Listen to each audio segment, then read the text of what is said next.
For decades, the biggest question in real estate has always been about assets on land. But that whole game, it's changing. The most valuable real estate of the next generation isn't going to be in a skyscraper or some suburban home. Nope, it's on the ocean floor. We're about to dive deep into a huge shift in real estate investing, moving away from things like residential property and into the physical nuts and bolts that actually power the AI revolution. Okay, let's just jump right into this, because this quote really gets to the core of it. We are not talking about some small 1 or 2% improvement here. We're talking about a massive quantifiable advantage, a 40% efficiency arbitrage. Now, arbitrage might sound like a fancy Wall Street term, but really, it's simple. It just means there's a chance to profit from a huge difference in cost. In this case, the insane cost of cooling a data center on land versus doing it pretty much for free in the ocean. This is a market inefficiency that's about to completely redefine what a prime real estate asset even looks like. So, how are we going to back up that big claim? Well, we're going to follow a pretty clear path. First, we'll look at the physical wall the AI revolution is slamming into. Then, we'll check out the subsea solution and break down exactly where that incredible 40% advantage comes from. After that, we're going to uncover this powerful legal moat that protects this new type of asset. And finally, we'll see how this is creating a whole new frontier for real estate investment trusts, REITs. All right, Section 1, the AI bottleneck. This is all about the fundamental problem that created this opportunity in the first place. See, the digital world is growing like crazy, but it's being held back by some very real, very physical limits. It seems kind of backward, doesn't it? I mean, we think of AI as, software, right? It's code, it's data, it's something that just exists in the cloud. But the reality is, the single biggest challenge holding back the AI revolution isn't software at all. It's a problem of physics, of infrastructure, and of raw materials. And what's so fascinating about this slide is the disconnect it shows. All the market hype, all the headlines, it's focused on NVIDIA's chips, right? On the next great large language model. But the brutal reality for every single operator out there, from Microsoft to Google, is that their growth is limited by 3 physical things. Can they get enough power? Can they cool the hardware? And do they have the land to build on? I mean, you can have the most advanced chip in the world, but if you can't power it or keep it from melting, it's just a really, really expensive paperweight. And here it is. This is the single biggest operational burden they face. A staggering 40% of a typical data center's entire energy bill is spent on just one thing: cooling. That's not powering the computers, that's not running the fancy AI models, that is pure overhead. Just money being burned to keep the servers from overheating. It's the single biggest point of inefficiency in the entire digital economy. So, the bottom line is this. The true limiting factor for the growth of AI is our physical world. It's the huge strain on our electrical grids, which are already maxed out in key areas, and it's the enormous, expensive, and energy-guzzling challenge of just keeping all this stuff cool. This is the problem that absolutely has to be solved.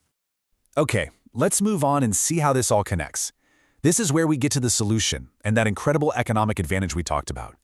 The answer is to stop fighting thermodynamics on land and instead use the largest, most efficient, and totally free cooling system on the planet: the ocean itself. Now, to really get why this is such a big deal, we need to understand this one key metric, PUE, or power usage effectiveness. The easiest way to think about this is like the miles per gallon rating for your car, but for a data center. A perfect score is 1.0. That would mean 100% of the energy is going straight to the computers. Anything higher than that, that's just waste. That's power being used for cooling, lights, and all the other overhead. The lower the PUE, the more efficient and the more profitable the data center. And this table, this just lays out the difference in black and white. Your average, everyday, land-based data center has a PUE of 1.58. That means for every dollar you spend on actual computing, another 58 cents are just gone, wasted on overhead, mostly for giant air conditioning systems. Now, look at Google's fleet. I mean, these are some of the most optimized buildings on Earth, and they get it down to 1.09. That's really impressive. But then, look at the subsea pods. They get a PUE of 1.07. That is unbelievably close to perfect efficiency. By using the naturally cold, stable temperatures of the deep ocean, they basically eliminate that entire 40% cooling cost. This isn't just a small tweak, it's a complete game changer in operational efficiency. And I know what you're thinking. This sounds like some futuristic sci-fi concept. But it's not. It's already been tested, validated, and is now being rolled out commercially. Microsoft started proving this was possible way back in 2015 with something called Project Natick.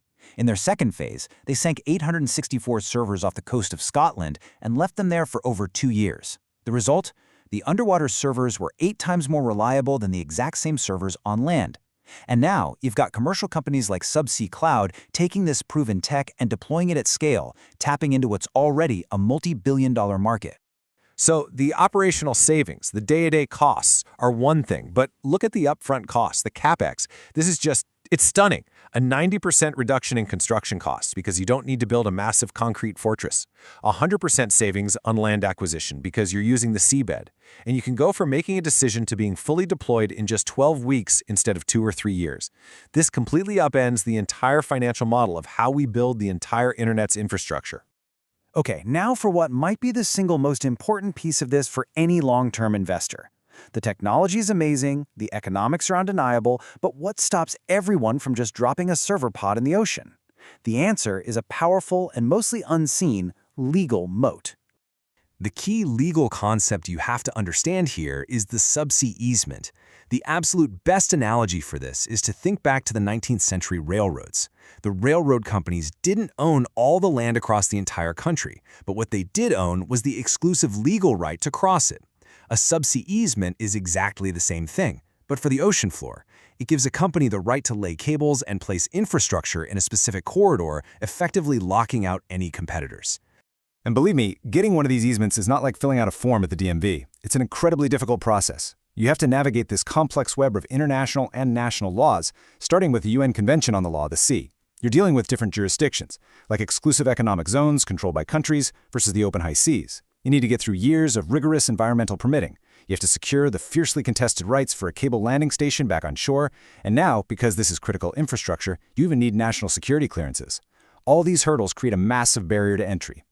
So, what does all that legal stuff actually mean? It means the real asset, the source of the long-term, defensible 20-year moat, isn't the physical server pod. It's the legally defended set of rights that allow you to put it there in the first place and connect it to the global internet. That right there, that is the new prime real estate. Okay, let's bring this all home. We've got the technology, we've got the crazy economic advantage, and we've got this incredible legal moat. So how does this all connect back to financial innovation and the future of real estate investment trusts? Well, this powerful new type of infrastructure can now be owned by anyone, fractionally, through a process called tokenization. It's actually a pretty simple 3-step process. First, you take that super valuable legal asset, the subsea easement, and you put it inside a special legal company called an SPV. Second, the ownership of that company gets divided up into thousands or millions of digital tokens on a blockchain. And third, smart contracts, which are really just agreements written in code, automatically handle all the business. So when a tenant like Amazon Web Services pays its lease, that income gets distributed directly and instantly to every single person holding a token. And make no mistake, we are not talking about some tiny niche market here. We are already looking at a multi-billion-dollar industry. This chart shows North America as the current leader, but the real story, the one to watch, is the explosive growth happening in the Asia-Pacific region. And why is that? Well, in coastal megacities like Singapore and Tokyo, land is incredibly scarce and expensive, which makes the subsea solution even more attractive. And this right here, this captures the fundamental pivot that's happening in the entire REIT world. The old model was all about being a physical landlord, owning massive, expensive buildings. The new model is asset light. REITs can now control the valuable easements and the infrastructure rights, finance the actual hardware through a global market of token holders, and just focus on providing high-margin services. They're becoming infrastructure partners, not just landlords. So, we come to the brutal truth of it all, the sharp final insight. For the last century, a 20-year moat in real estate meant owning the best piece of land in the best city. That era is ending. The new defensible moat comes from owning 2 things, the most efficient cooling solution and the legally protected rights to connect that solution to the power grid. That is the new core asset. The physical layer of the internet, the very foundation of our entire digital world, is moving to the bottom of the ocean to solve its biggest physical problems. So the final question is a pretty simple one to think about. Is your portfolio moving with it